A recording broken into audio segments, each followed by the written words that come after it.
खुशी की बात है कि बहुत सालों के बाद, अरसे के बाद देश के तमाम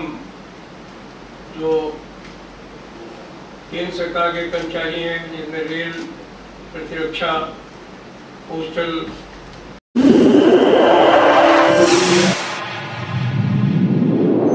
इस न्यूज चैनल पर जो भी वक्ता ने कहा वो उसकी अपनी राय है, जिसकी पुष्टि नेशन न्यूज इंडिया नहीं करता। धन्यवाद। इनकम टैक्स और तमाम दूसरे कर्मचारी, राज्य सरकार के कर्मचारी, हमारे जो तमाम जो शिक्षक हैं, प्राइमरी टीचर्स हैं, सेकेंडरी टीचर्स हैं, यूनिवर्सिटी टीचर्स हैं, उनके संगठन, बहुत सारे कॉर्पोरेशंस के लोग जो पुरानी पेंशन में आते थे, वो सब लोग एक मन बना करके पुरानी पेंशन बहाली के सवाल पर एक साथ इकट्ठा होने का काम किया है उन्होंने। और वो खाली इकट्ठा ही नहीं हुए हैं, वो एक मन बना करके संघर्ष के रास्ते पर आगे चल रहे हैं। आप में से बहुत सारे साथी यहाँ हैं जो 21 जनवरी को प्यारेलाल भवन में जब पहली बार हम लोग इकट्ठा हुए थे, तो वहाँ पर आप सब साथी मिले थे और उस समय आप लोगों ने आशंका जाहिर की थी कि बहुत सारे लोग पुराने पेंशन बहाली के सवाल को लेकर के इसी तरीके से लड़ते रहे हैं, लेकिन कभी न कभी उनको जो है वो उनका कहीं न कहीं जो है भी ऐसा होता रहा कि आगे आंदोलन चला और फिर ठप हो गया, फिर आगे चला ठप हो गया। मैंने आपसे अपने साथियों के भरोसे पर बात कही थी कि अब ये जो आंदोलन है रुकने वाला नहीं है, और जब तक तमाम सरकारी कर्मचारियों की, शिक्षकों की पुरानी पेंशन बहाल नहीं हो जाएगी, तब तक हम लोग जो है वो इस आंदोलन को रोकने का काम नहीं करेंगे। आज हमारे स्टीयरिंग कमेटी के तमाम साथी यहाँ हैं और 10 तारीख के लिए हम आप सबको आमंत्रित करते हैं। मुझे पूरी आशा है कि लगभग जो सूचनाएं हम लोगों के पास में है, उनके आधार पर मैं कह सकता हूं कि तकरीबन 1 लाख से ज़्यादा लोग जो है वो पूरे देश से आ रहे हैं। कोई गाड़ियां ऐसी नहीं हैं जिनमें कि हमारे साथियों ने रिजर्वेशन नहीं कराए हैं, और सब में किसी में 500, किसी में 800, किसी में 1000, किसी में 1400, कई लोग तो स्पेशल ट्रेन ले करके ही आ रहे हैं, सारी पैसे दे करके बुक कराई हैं। और हाल ही उत्तर प्रदेश से एक सूचना है, भी हरिशंकर तिवारी जी हम लोगों के बीच में, किशोर तिवारी जी हम लोगों के बीच में है, इन्होंने कल बताया है कि लगभग हर ब्लॉक से एक बस आ रही है, तो करीब 500 बसें मुझे अंदाज है कि खाली उत्तर प्रदेश से आ रही है। तो इतनी बड़ी संख्या में शायद मुझे लगता है कि सरकारी कर्मचारी दिल्ली की सड़कों पर नहीं आया होगा अपनी पुरानी पेंशन बहाली की मांग को लेकर के। मैं एक joint forum for restoration of old pension scheme जो NJC के तत्वावधान में हम लोगों ने बनाने का काम किया था, उसके कन्वीनर के नाते आप तमाम पत्रकार साथियों का हृदय से स्वागत करता हूं। और इसलिए भी विशेष स्वागत करता हूं कि आज पार्लियामेंट में नो कॉन्फिडेंस मोशन पर बहस है, लेकिन आप तमाम साथियों ने हम लोगों के आंदोलन के महत्व को समझते हुए हमारे इस आज के प्रेस कॉन्फ्रेंस कार्यक्रम में हमारे आमंत्रण को स्वीकार करने का काम किया। इसके लिए मैं आप तमाम साथियों का बहुत ही स्वागत करता हूं, अभिनंदन करता हूं। हमारे साथ हमारे साथी राघवैया जी हैं जो को कन्वीनर हैं, रावत जी बैठे, और साथी जो है वो अशोक सिंह हैं जो कि डिफेंस एम्प्लॉइज का जो INDWF है उसके अध्यक्ष है, और ILO गवर्निंग बॉडी के मेंबर भी, international labour organisation. Shri Kumar ji हैं जो हमारे all India defence employees federation के महामंत्री हैं। साथ ही डॉक्टर दबास है जो कि all India primary teachers federation के उपाध्यक्ष हैं। साथ ही सुशील पांडे हैं जो यूपीएसएस के उत्तर प्रदेश प्राइमरी शिक्षक संघ के अध्यक्ष हैं। साथ ही हरिकिशोर तिवारी जी हैं जो कि उत्तर प्रदेश के जो राज्य कर्मचारी हैं, डिप्लोमा होल्डर्स हैं, जो उनकी ज्वाइंट काउंसिल है उसके वो जो है वो अध्यक्ष हैं। साथ ही रूपक सरकार हैं जो कि कन्फेडरेशन ऑफ एम्प्लॉइज जो सेंट्रल गवर्नमेंट एम्प्लॉइज हैं उनके भी वो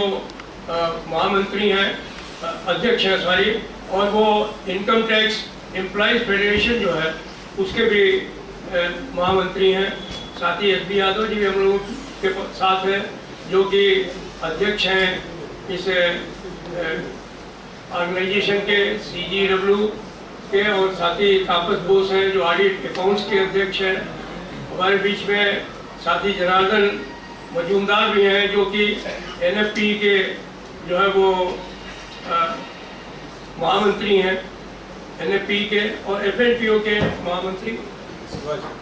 शिवाजी भी हम लोगों के बीच में हैं। तो जब शिवाजी हम लोगों के बीच में हों तो फिर तो सफलता का मार्ग प्रशस्ति हो जाता है। इसके अलावा हमारे इस ऑर्गेनाइजेशन में जो है वो करीब 35 ऑर्गेनाइजेशन शामिल हैं, जिनका कि मैं नाम आपको लेकर के बता देना चाहता हूँ। ARF है, NFIR है, AIDEF है, INDWF है, ECGW है, NFP है, FNPO है, ITEF है, AIPTF है, UPSC है, all India power engineer federation है, ऑल इंडिया SC/ST ऑर्गेनाइजेशन है, ऑल इंडिया SGEF है, ऑल इंडिया CGHSE है जो CGHS एम्प्लॉइज एसोसिएशन के हमारे में शामिल है, all India health employees workers जो काउंसिल है वो हमारे साथ शामिल है, उत्तर प्रदेश शिक्षक संघ के लोग हम लोगों के साथ शामिल हैं, AIFD जो डिप्लोमा इंजीनियर्स हैं वो हम लोगों के साथ शामिल हैं, AISTF के लोग हम लोगों के साथ शामिल हैं, NOPRUF के साथ ही अभी रावत साहब हम लोगों के बीच में आए हैं, CDRA के साथ ही सुरेश हम लोगों के बीच में हैं, AINPSEF के साथी भी हम लोगों के साथ शामिल हैं, जो FCI की यूनियन है BKNSS वो भी हम लोगों के साथ शामिल है, AIFTO और all India federation of university teachers के भी साथी हम लोग शामिल हैं, जम्मू कश्मीर टीचर्स फेडरेशन के लोग हम लोगों के साथ शामिल हैं, CPF जो सेंट्रल गवर्नमेंट के जो पैरामिलिट्री फोर्स के रिटायर्ड लोग हैं वो भी हम लोगों के साथ शामिल हैं, और पंजाब में तो पुरानी पेंशन बहाल हो गई है लेकिन वहाँ के भी साथी हम लोगों के साथ में जो है वो शामिल हैं। इस तरीके से ये 29 ऑर्गेनाइजेशन हैं जो कि इस ज्वाइंट फोरम के अंदर शामिल हैं, और अभी भी बहुत सारे साथी 10 तारीख को आकर के अपने समर्थन देने के बाद हम लोगों को कहने का काम कर रहे हैं। तो एक तरीके से पूरा देश जुट रहा है पुरानी पेंशन बहाली के नाम पर, और हम आज आपको इस बात का विश्वास दिलाना चाहते हैं कि ये आंदोलन पूरे तौर पर शांतिपूर्ण आंदोलन होगा, चाहे जितनी संख्या हो। लेकिन मैं अपने सरकारी कर्मचारियों के उस पर आप तमाम छात्रों को विश्वास दिलाता हूँ कि इसमें जो है वो बिल्कुल कोई भी अनुशासनहीनता का स्थान नहीं होगा, शांतिपूर्ण ढंग से होगा। पहले शुरू में हमको रामलीला मैदान की अनुमति मिली थी, बाद में उसको कैंसिल कर दिया गया। मैं धन्यवाद देना चाहता हूँ संजय अरोड़ा कमिश्नर पुलिस को और जो स्पेशल कमिश्नर हैं दीपेंद्र पाठक जी को, कि उन्होंने इंटरवेंशन करके और कल हमको रामलीला मैदान की अनुमति प्रदान करा दी। अदरवाइज तो हम लोगों ने तय कर लिया था चाहे जो कुछ हो जाए, लेकिन हम रामलीला मैदान में ही जाएंगे, और उसके लिए चाहे हमको हमारे साथियों को गिरफ्तारियाँ देनी होंगी तो वो भी देंगे। लेकिन 7 जुलाई को हम अप्लाई करें, आप हमको कहें कि आप कर लीजिए, और 1 तारीख को आप हमको चिट्ठी भिजवा दें कि हम जो है वो आपको अनुमति नहीं देंगे, तो वी आर नॉट बेगावाल्स। हम लोगों ने उनको साफ कर दिया था कि हम आपकी बात को नहीं मानेंगे, और हम निश्चित तौर पर इस आंदोलन को जिस तरीके से हम लोग कर रहे हैं हम उस तरीके से करने का काम करेंगे। और हमको ये भी कहा गया था कि आप लोग कुछ लोग आकर के वहाँ पर आंदोलन कर लीजिए जंतर मंतर पर। एक कोई और उत्सव पार्क है उसको सुझाया गया था कि वहाँ चले जाइए। हमने कहा कि हमको कोई रामलीला नहीं करनी है, उत्सव नहीं मनाना है, हमें अपनी बात की फरियाद लेकर के हम लोग सरकार के पास आए हैं। तो आप अगर हमको परमिशन देते हैं तो बहुत अच्छी बात है, अदरवाइज पूरे अनुशासन में रहते हुए हम दिल्ली की सड़कों पर उतरेंगे, उसमें जाम लगे कुछ हो उसकी जिम्मेदारी हमारी नहीं होगी। लेकिन हमें बहुत खुशी है यहाँ के कमिश्नर और स्पेशल कमिश्नर से कि जिन्होंने इस मामले को समझा और उन्होंने कल शाम को बैठा करके और डीसी सेंट्रल जो है डीसीपी सेंट्रल उन्होंने कहा कि नहीं आपके लिए अनुमति है और आप अपने कार्यक्रम को करिए वहाँ पर। तो हम वहाँ पर कल जाएंगे और अपने पेंशन अधिकार महारैली को हम और हमारे तमाम जो यहाँ पर मौजूद हैं साथी, जिन ऑर्गेनाइजेशन का मैंने नाम लिया है उनके जनरल सेक्रेटरी या प्रेसिडेंट यहाँ मौजूद हैं, वो लोग सब मिलकर के सामूहिक रूप से हम वहाँ पर जो है वो भारत सरकार से गुहार करेंगे, प्रधानमंत्री जी से गुहार करेंगे कि भाई आप सबका साथ सबका विकास में विश्वास रखने वाले साथी हैं। तो इसलिए आवश्यकता इस बात की है कि आप जो है वो हमारी बात को समझने का काम करें और इन तमाम जो कर्मचारी साथी हैं उनकी पुरानी पेंशन को बहाल करने का काम करें, क्योंकि ये लड़ाई लोगों के बुढ़ापे से जुड़ी हुई है। उनके बुढ़ापे में जो पेंशन एकमात्र सहारा होती है उससे जुड़ी हुई है। तो ये विशुद्ध रूप से एक तरीके से जीवन यापन के लिए लड़ी जाने वाली लड़ाई है। हमने पहले भी आपको बताया है कि जो लोग अब रिटायर हो रहे हैं उनको किसी को 500 रुपये पेंशन मिल रही है, किसी को जो है वो 1000 रुपये पेंशन मिल रही है, किसी को 2000 रुपये पेंशन मिल रही है। तो ऐसी स्थिति में हमारे सामने कोई विकल्प नहीं है अलावा इसके कि हम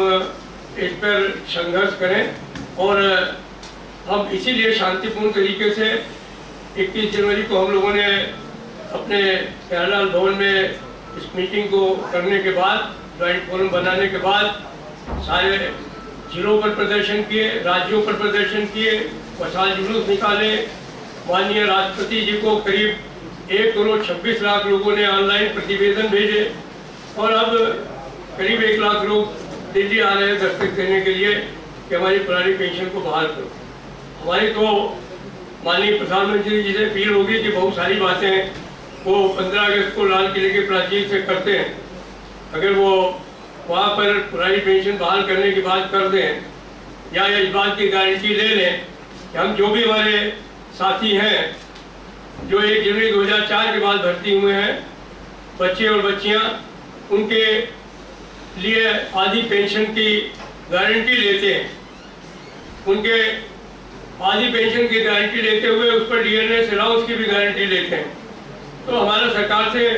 कोई झगड़ा नहीं है, हमारा कोई राजनीतिक झगड़ा नहीं है, हम कोई राजनीतिक लड़ाई नहीं लड़ रहे हैं, हम अपने भविष्य को सुरक्षित करने के लिए लड़ाई लड़ रहे हैं और इस बात को उनके समझने का काम करना चाहिए। अगर इस देश में 5 साल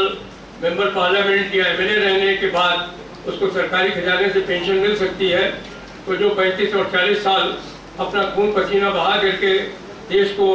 प्रगति और विकास के रास्ते पर ले जाने वाले लोग हैं, रेलवे जैसा ऑर्गेनाइजेशन जिसमें हर वर्ष 400-500 लोग अपनी जो है वो शहादत देकर के भारतीय रेल की चलाते हैं। अभी कोविड में 3000 लोगों ने अपनी शहादत देने का काम किया। ऐसे लोगों को अगर हम जो है वो और रेलवे नहीं, इस शहादत में हमारे डिफेंस के, पोस्टल के तमाम कर्मचारियों ने जो है वो अपनी शहादत देने का काम किया, तमाम राज्य कर्मचारियों ने अपनी शहादत देने का काम किया। ऐसी स्थिति में अगर उन लोगों को कुछ मौका नहीं मिलता है और उनको पुरानी पेंशन बहाल नहीं होती है, तो मैं समझता हूँ कि इससे ज़्यादा बुरी बात नहीं हो सकती है। मुझे भी आशा है कि सरकार टकराव का रास्ता नहीं अपनाएगी और जो हमारी फरियाद है पुरानी पेंशन बहाली को, उसको स्वीकार करने का काम करेगी। और अगर ये संभव नहीं हुआ तो निश्चित तौर पर हम इस आंदोलन को और आगे बढ़ाएंगे, आने वाले समय में अपने एक्शन प्लान को बनाएंगे। अभी हम लोगों की स्टीयरिंग कमेटी की मीटिंग चल रही है। अब 10 तारीख को तमाम जो हमारे साथी वहाँ इकट्ठा होंगे उनके बीच में आने वाले समय में जो हमारा कार्यक्रम होगा उसकी हम घोषणा करेंगे। हम पहले ही कह चुके हैं कि हम इस आंदोलन को आखिरी मुकाम तक पहुंचाने का काम करेंगे। भारत सरकार मान जाएगी तो ठीक है, नहीं तो देश के तमाम केंद्र सरकार के कर्मचारी, राज्य सरकार के कर्मचारी, तमाम शिक्षक, तमाम कारपोरेशन के लोग, इवन बैंक के जनरल सेक्रेटरी ने फोन करके हमसे कहा कि हम आपके साथ हैं, हर आंदोलन में आगे आपके साथ रहने का काम करेंगे। तो देश का तमाम कामगार जो है इकट्ठा होकर के अगर ये बात नहीं मानी गई तो मजबूर होकर के भारत बंद करने का काम करेगा। हालांकि हम चाहते नहीं है भारत बंद करना, देश की जनता को कोई तकलीफ नहीं देना चाहते, लेकिन हमारे सामने भी जब आखिरी विकल्प नहीं बचेगा तो शायद हमको भी भारत बंद की तरफ बढ़ना पड़े। और ये भारत बंद अगर होगा तो वास्तव में बंद होगा। मैं नहीं चाहता हूँ कि देश की जनता को कोई तकलीफ हो, देश की आर्थिक व्यवस्था कोई खराब हो। हमने हमेशा देश को आगे बढ़ाने का काम किया है, प्रगति के रास्ते में ले जाने का काम किया है। हमें आशा है कि सरकार हमारी बात को समझेगी और समझने के बाद पुरानी पेंशन बहाल करने की बात करेगी। ये हमें आपसे कहना है और एक आपसे विनती करनी है कि आप तमाम साथी 10 तारीख को मीडिया का अलग से इंक्लोजर हम लोगों ने बनवाया रामलीला मैदान में, आप वहाँ पर जरूर आएंगे और देश के तमाम भागों से, केरल से लेकर कश्मीर तक और भुज से लेकर के सिलचर तक के लोग वहाँ पर होंगे, हर प्रांत के लोग होंगे। आप उनसे मिल भी सकते हैं, बात भी कर सकते हैं, उनके गुस्से का, आक्रोश का इजहार भी वो आपसे करेंगे और हमारे जो लोग वहाँ पर अपनी बात रखेंगे उसको भी